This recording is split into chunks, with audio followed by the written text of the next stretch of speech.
Hello everybody and welcome back to another episode of the Harvest Cafe. So what we're going to be doing today is cleaning the walk-in. I'm going to show you how to break down a shelf and how to clean, wash and rinse your shelf and then put everything back. So as you can see, our shelf is completely cleared off. So what we're going to do is we're going to take our water, and this is hot water filled with multi-purpose surface cleaner. And this is a rag full of hot water. That's what that is. We're going to scrub it all down and then we're going to rinse it all away.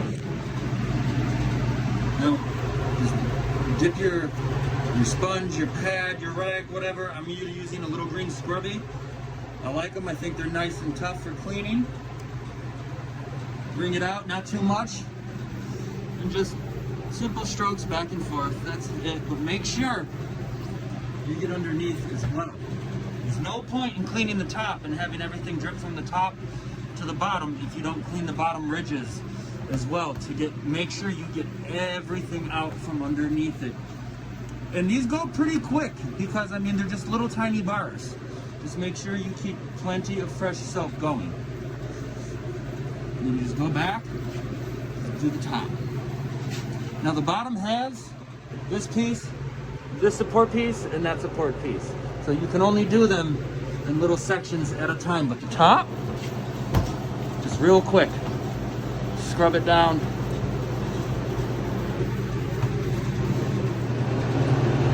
So now that the whole top has been scrubbed down, we're gonna take our water.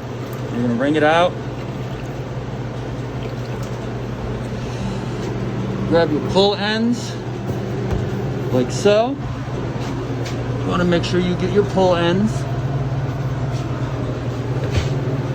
And then again, the top is super easy, just a quick wipe.